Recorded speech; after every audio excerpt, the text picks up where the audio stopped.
नमस्कार, good morning. मैं योगेश शर्मा विषय क्लासेस के ऑनलाइन एजुकेशन प्लेटफॉर्म पर आप सभी का हार्दिक स्वागत अभिनंदन करता हूँ। दोस्तों, जैसा कि आप सब जानते हैं कि हमने यहाँ पर 1857 क्रांति कंप्लीट करके हमने एक टॉपिक प्रारंभ किया था राजस्थान का एकीकरण।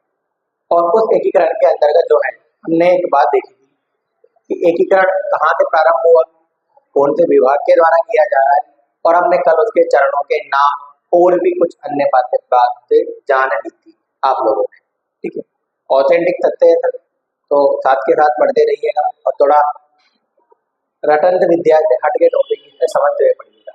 अब हम यहाँ पर चरण वाइज पढ़ते हुए चलेंगे कि क्या क्या बातें किस किस प्रकार से यहाँ पर होती हुई हमें दिखाई देती है। तो देखिएगा दोस्तों, सबसे पहली बात हम आज प्रारंभ करते हैं। हमारा सबसे पहली बात क्या आती है सर? चरण, प्रथम चरण। सुनिएगा आराम से।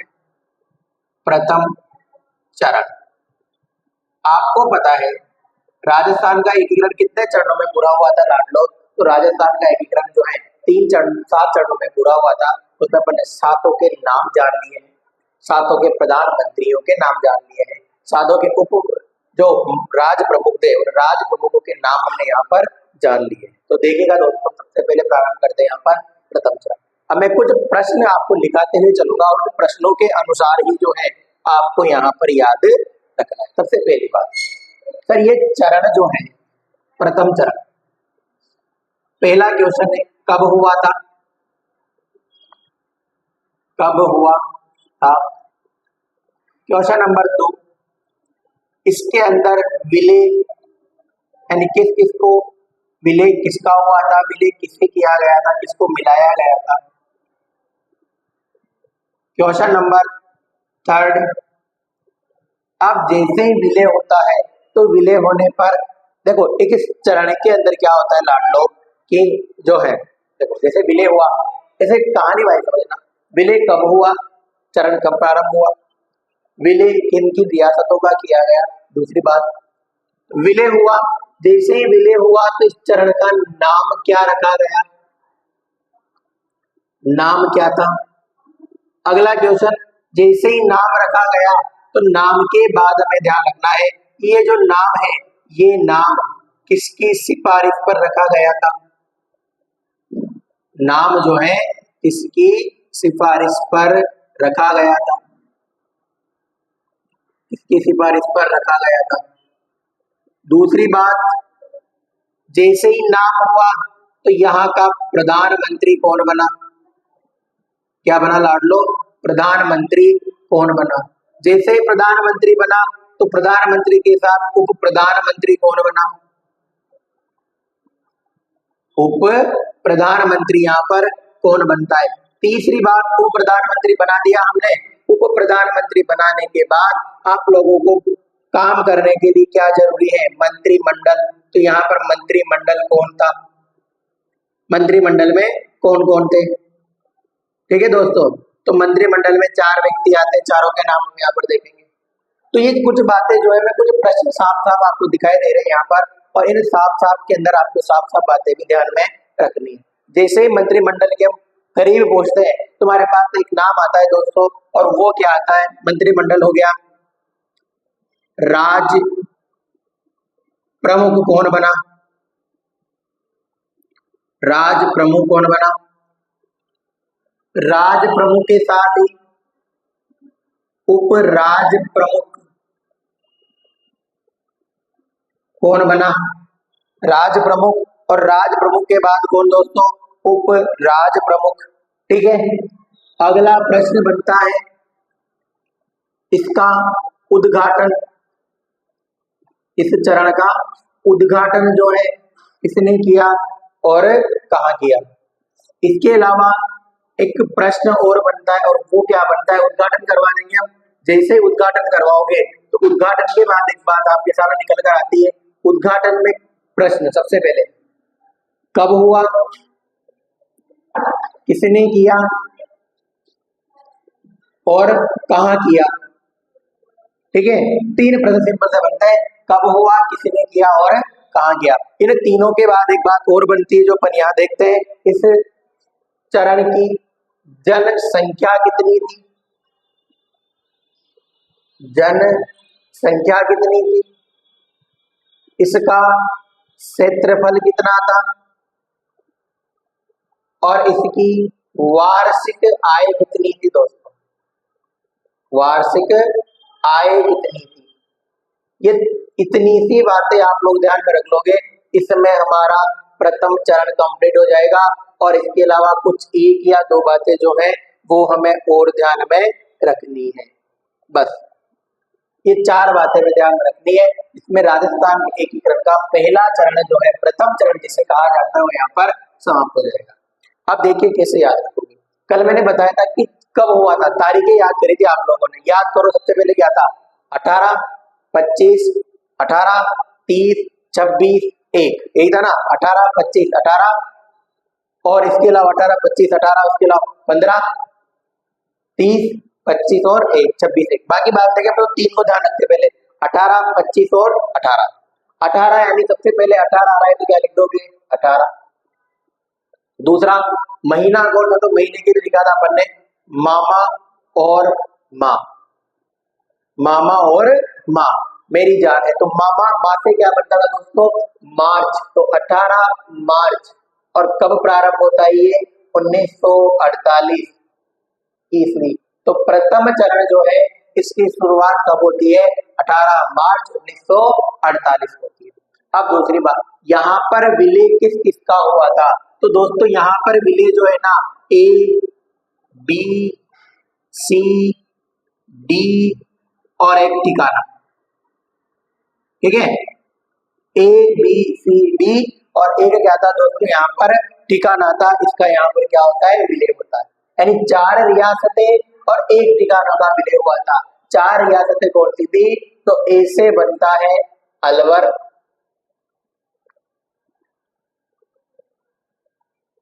भरतपुर, करौली,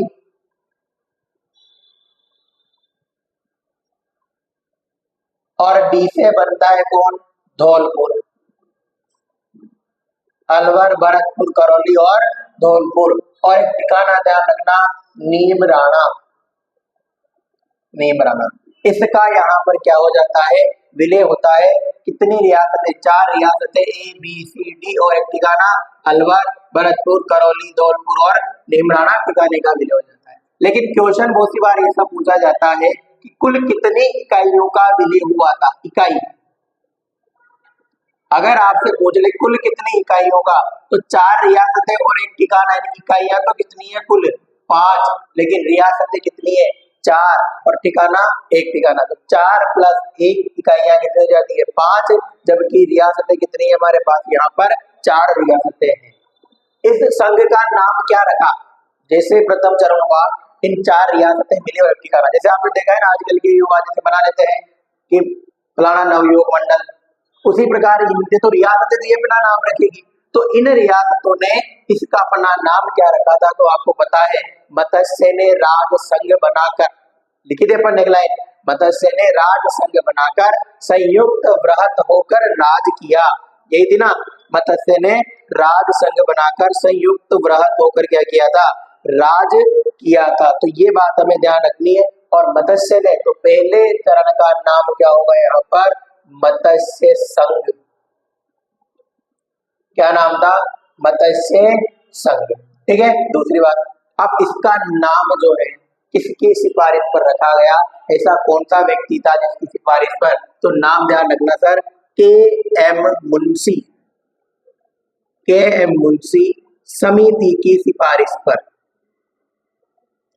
के एम मुंशी समिति जो है इसकी सिफारिश पर इसका नाम रखा जाता है यहाँ पर मत्स्य संघ का जो नाम मत्स्य संघ रखा गया था, ये किसकी सिफारिश पर रखा गया था, के एम मुंशी समिति की सिफारिश पर रखा गया था। अब प्रधानमंत्री, पता है आपको प्रधानमंत्री के बारे में, शोभा का गोकुल, याद है ना, शोभा का गोकुल या शोभा गोकुल का मणि हीरा लाया, याद है ना, शोभा गोकुल का मणि हीरा लाया।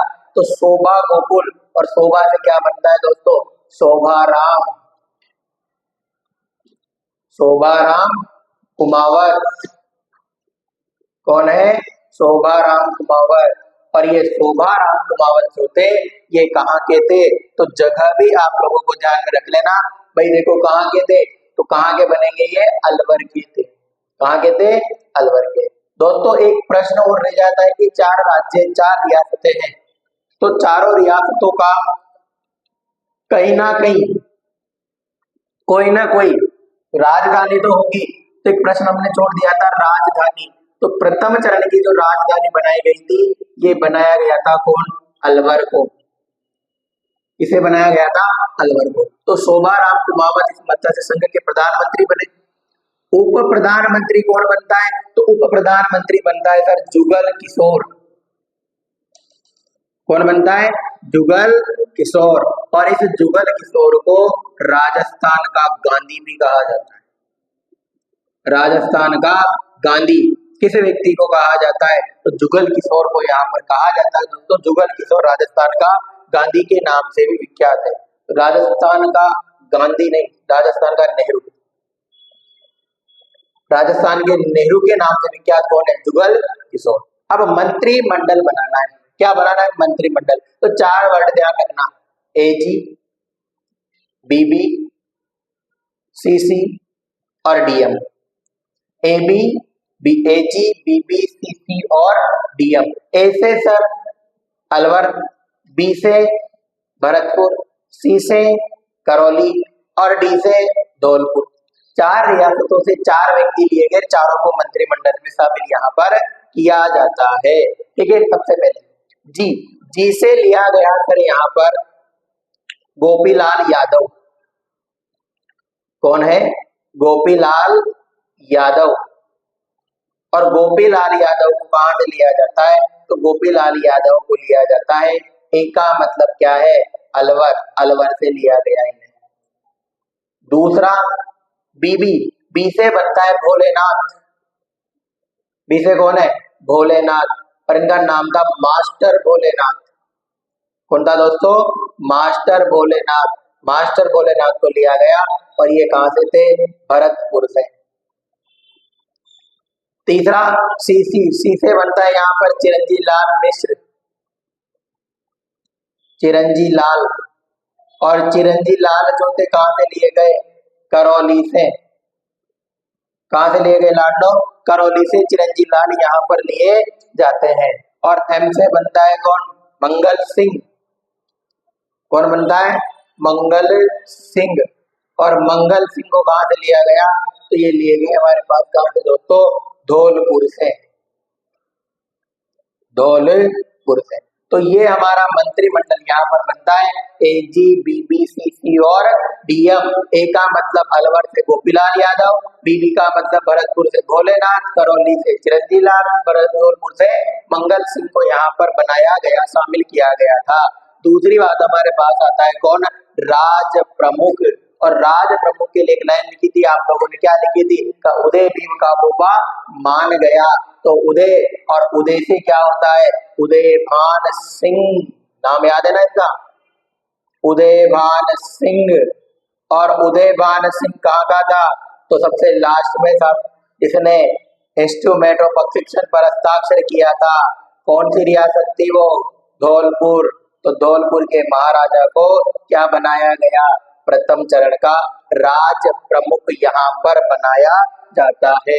तो उपराज प्रमुख किसे बनाया गया, अब धौलपुर वाले बन गए तो करौली वाले नाराज हो जाते हैं।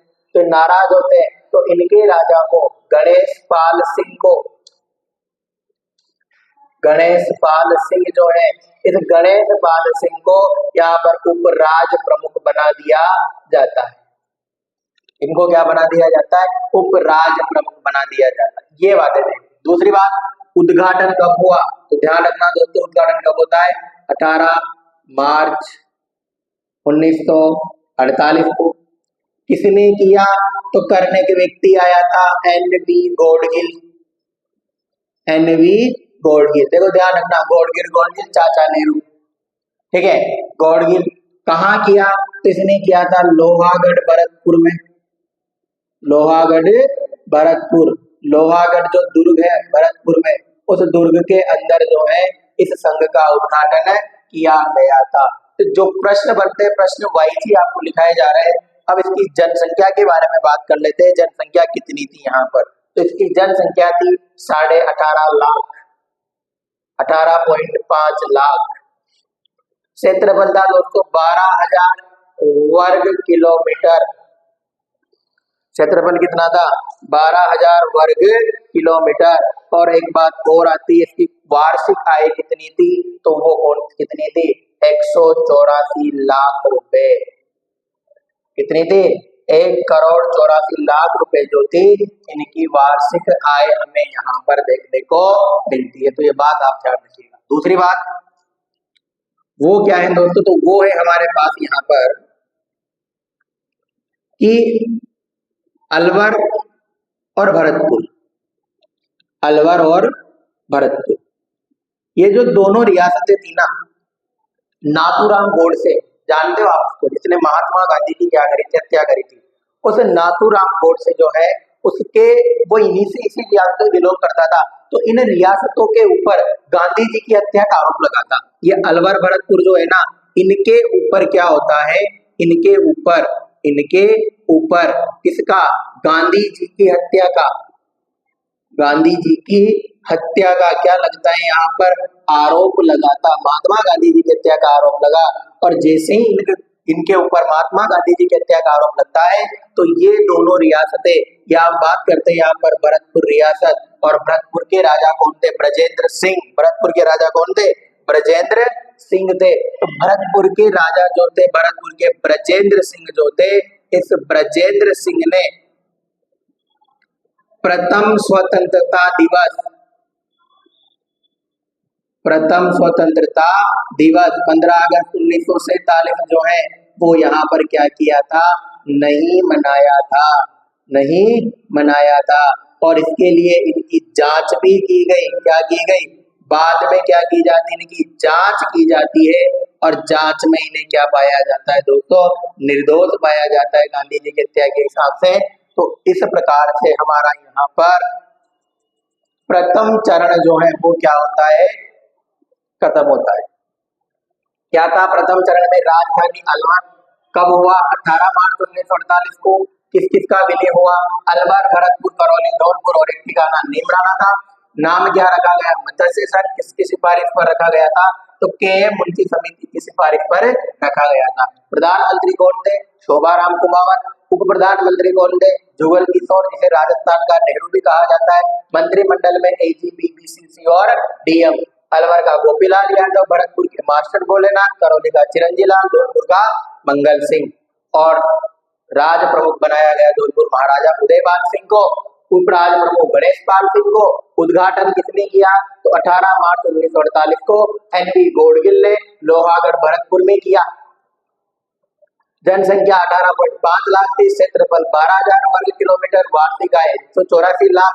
और एक बात और ध्यान रखनी है कि अलवर भरतपुर रियासतों के ऊपर जो है शासक थे ब्रजेंद्र सिंह। इनके ऊपर, इन दोनों रियासतों के ऊपर महात्मा गांधी की हत्या का आरोप लगता है। इसलिए ब्रजेंद्र सिंह जो थे पहला स्वतंत्रता दिवस यहाँ पर नहीं मनाए थे हैं, लेकिन बाद में इनकी जांच की जाती है और जांच में इनको निर्दोष पाया जाता है। तो ये यहाँ पर इनके ऊपर से ये जो हत्या का आरोप था ये हट जाता है। और इसी के साथ राजस्थान के एकीकरण का प्रथम चरण जो है हमारा वो यहाँ पर पूरा होता है। आप इसे चाहे इससे बाहर क्वेश्चन नहीं जाएगा, ये आपको लिख लेना है, या आप इसका स्क्रीनशॉट ले लीजिएगा। फिर हम आगे यहाँ पर बढ़ते हैं दूसरे चरण की तरफ।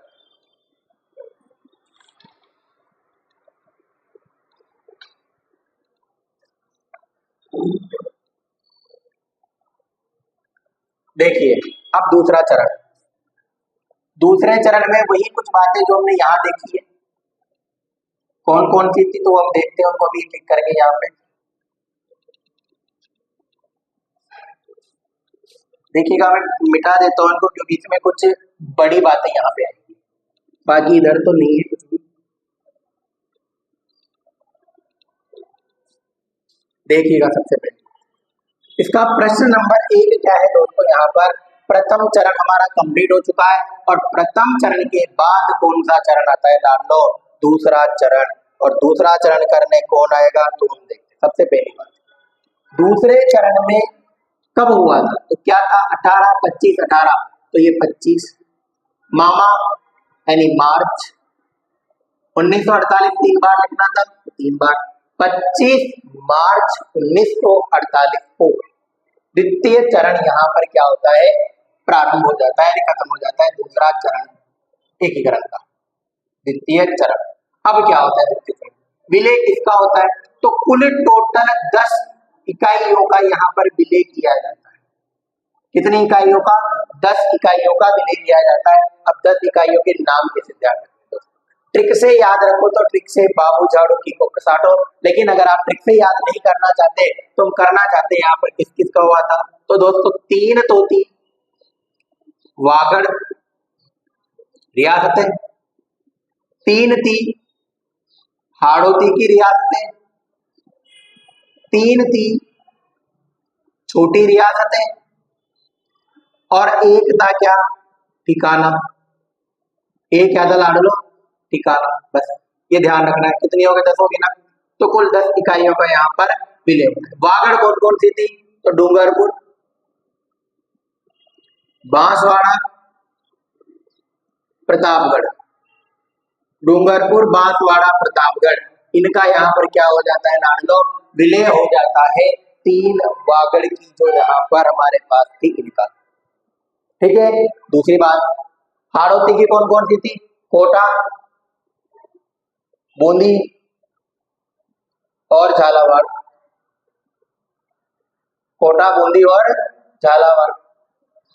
छोटी रियासतें, 3 छोटी रियासतें थी, उनमें 3 छोटी रियासतें कौन कौन आती है दोस्तों, तो वो थी शाहपुरा, किशनगढ़ और टोंक, इनको भी मिला लिया जाता है। तो 3 छोटी रियासतें कौन कौन सी थी, शाहपुरा, किशनगढ़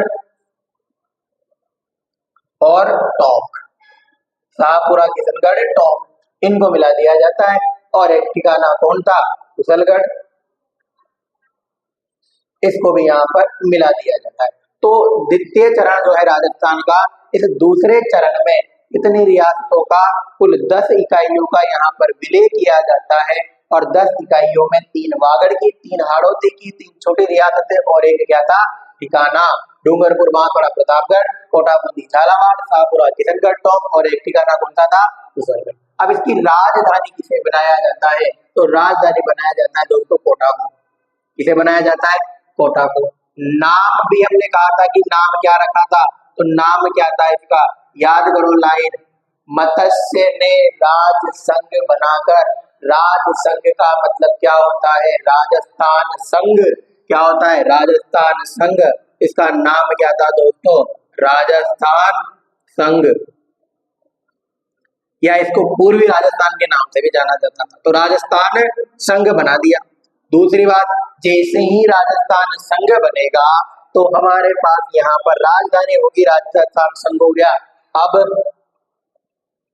प्रधानमंत्री बनाएंगे कि नहीं बनाएंगे, बनाएंगे सर।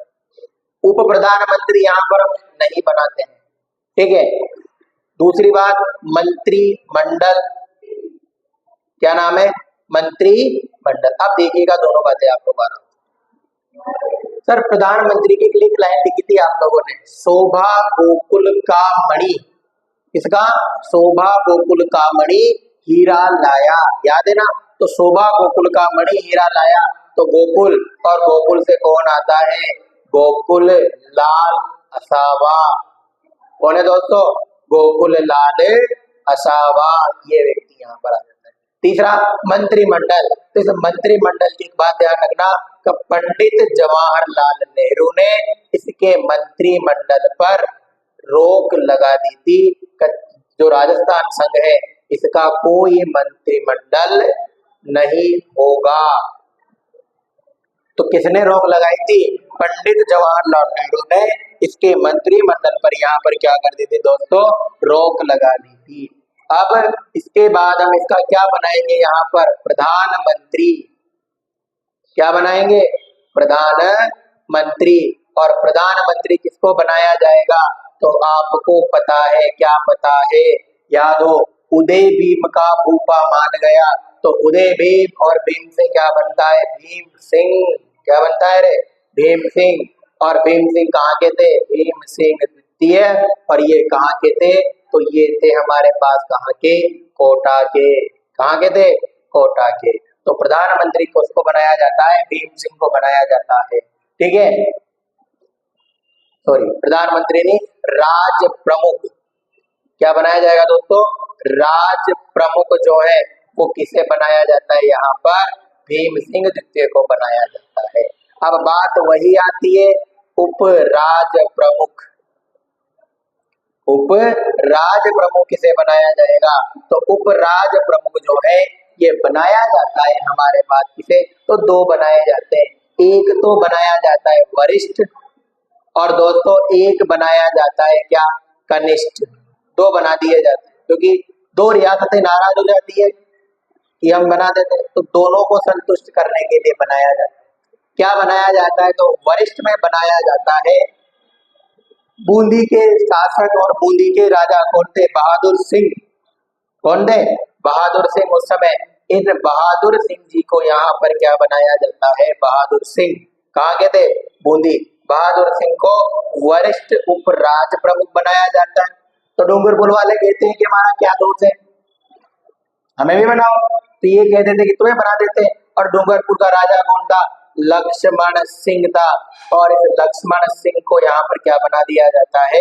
कनिष्ठ राज प्रमुख बना दिया जाता है। तो ये हमारे पास राज प्रमुख वाली बात होती है, उपराज प्रमुख और राज प्रमुख वाली बात होती है। दूसरी बात सर, वही इसका उद्घाटन किसने किया था? क्या आता है हमारे पास? इसका उद्घाटन किसने किया था? तो मैंने एक लाइन बोली थी अभी, गॉडगिल गॉडगिल चाचा नेहरू। तो गॉडगिल गॉडगिल यानी उद्घाटन कौन करेगा इनका? एनवी गॉडगिल। कौन करता है दोस्तों? एनवी गॉडगिल के द्वारा यहाँ पर दूसरे चरण का यानी द्वितीय चरण का क्या किया जाता है? उद्घाटन किया जाता है। ठीक है, और कब किया जाता है? तो 25 मार्च 1948 को। 25 मार्च 1948 को जो है यहाँ पर इसका उद्घाटन कर दिया जाता है। अब कुछ बातें और ध्यान में रखनी है दोस्तों। क्या होता है? कुछ महत्वपूर्ण बातें, ये तो पॉइंट टू पॉइंट क्वेश्चन थे जो हमें याद करने थे और हमने यहाँ पर याद भी कर लिया। लेकिन अब होता क्या है, कब बूंदी के जो राजा थे ना, कौन? बूंदी के जो राजा थे, कोटा, बूंदी और झालावाड़, तीन रियासतें थी। यहाँ पर हाड़ों की नाम लिख रखा है मैंने, कोटा, बूंदी और झालावाड़। देखो महत्वपूर्ण बात क्या है कि कोटा के जो शासक थे, कोटा के शासक कौन थे? भीम सिंह। कौन थे कोटा के शासक? भीम सिंह। कोटा के शासक कौन भाई साहब? भीम सिंह जो थे। ये कोटा के शासक भीम सिंह द्वितीय जो थे, ये बूंदी व झालावाड़, बूंदी व झालावाड़ इन दोनों को मिलाकर, बूंदी व झालावाड़ को क्या करके मिला करके क्या बनाना चाहते थे? मिला करके हाड़ौती संघ बनाना चाहते थे। क्या बनाना चाहते थे दोस्तों? हाड़ौती संघ बनाना चाहते थे। ठीक है, तो ये बात भी आपको ध्यान रखनी है। हाड़ौती संघ बनाना कौन चाहता था? तो कोटा के जो है कोटा शासक भीम सिंह बूंदी झालावाड़ के साथ मिलकर हाड़ौती संघ बनाना चाहते थे। लेकिन ये हाड़ौती संघ क्यों नहीं बना? ये असफल क्यों होता है? तो ये असफल हो जाता है क्योंकि कोटा व बूंदी में क्या था? वंश विवाद था।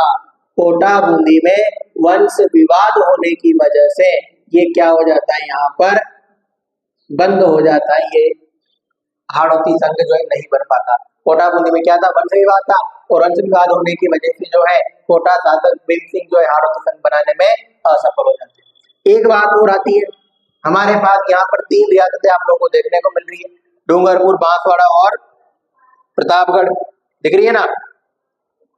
डूंगरपुर, बांसवाड़ा और प्रतापगढ़, और एक ठिकाना दिख रहा है कुशलगढ़। दिख रहा है ना? तो ध्यान रखना, तो डूंगरपुर के जो शासक थे, डूंगरपुर, और डूंगरपुर के कौन सर? लक्ष्मण सिंह। डूंगरपुर के लक्ष्मण सिंह, ये लक्ष्मण सिंह दोस्तों शाहपुरा, सॉरी शाहपुरा नहीं, डूंगरपुर, बांसवाड़ा, प्रतापगढ़, बांसवाड़ा, प्रतापगढ़ व कुशलगढ़, इन तीनों को मिलाकर, इनको क्या करके मिलाकर वागड़ संघ बनाना चाहते थे। क्या बनाना चाहते थे? वागड़ संघ बनाना चाहते थे, लेकिन वागड़ संघ भी क्या हो जाता है यहाँ पर दोस्तों? सफल हो जाता नहीं। सफल होगा क्या? बताओ, अगर सफल होता तो बन ही जाता था ना। लेकिन यहाँ पर जो है वागड़ संघ नहीं बन पाता, उसका कारण क्या आता है? वागड़ संघ क्या हो जाता है? असफल हो जाता है। दोस्तों याद करना, कालीबाई नामक विद्यार्थी नानाबाई खाट अपने शिक्षा को बचाते उसने अपने प्राणों का बलिदान दिया था, और उसकी याद में कालीबाई मेधावटी कालीबाई मेधावी स्कूटी योजना जो हमने यहाँ पर प्रारंभ कर रखी है। इस लक्ष्मण सिंह ने शिक्षा पर प्रतिबंध लगा दिया था। क्या किया था इसने? शिक्षा पर। तो लौह पुरुष सरदार वल्लभ भाई पटेल जो थे, उनको पता था कि ये कहाँ रुकेगा, तो इन्होंने क्या किया? शिक्षा को मुद्दा बना दिया। शिक्षा को क्या कर दिया? मुद्दा बना दिया कि अगर तुम वागड़ संघ बनाओगे तीनों मिलकर, तो ये तुम्हारा प्रधानमंत्री बनेगा या ये तुम्हारा सर्वेसर्वा बनेगा, और ये शिक्षा प्राप्त करने नहीं देगा जनसंख्या को। जब ये गांव वालों को या फिर वहां की जो जन है, वहां के जो नागरिक है, उनको शिक्षा ही प्राप्त नहीं कर लेगा, तो यहाँ पर फिर किस प्रकार से चलेगा? तो शिक्षा को क्या बना दिया? मुद्दा बनाकर। शिक्षा को मुद्दा बनाकर किसने बनाया था? मुद्दा बनाकर पटेल जी ने। किसने? पटेल जी ने इस प्रयास को असफल किया। इस प्रयास को क्या कर दिया? असफल किया जाता है इसके द्वारा, पटेल जी के द्वारा। कौन से पटेल जी? सरदार वल्लभ भाई पटेल। तो दोस्तों आज आप लोगों ने यहाँ पर राजस्थान एकीकरण के प्रथम चरण और द्वितीय चरण के बारे में अच्छे से विस्तार से जाना है। आप सबके साथ इनके नोट भी बना सकते हैं। ये राजस्थान की सभी भर्ती परीक्षाओं में जहां पर राजस्थान एकीकरण नाम से टॉपिक लिखा हुआ है, वहां पर आपके लिए अत्यंत उपयोगी और शानदार सिद्ध होंगे। तो दोस्तों लगातार हमसे जुड़े रहिएगा और इस प्रकार के रोचक वीडियो और अच्छी जानकारियां प्राप्त करने के लिए चैनल को सब्सक्राइब करिएगा। Thank you very much.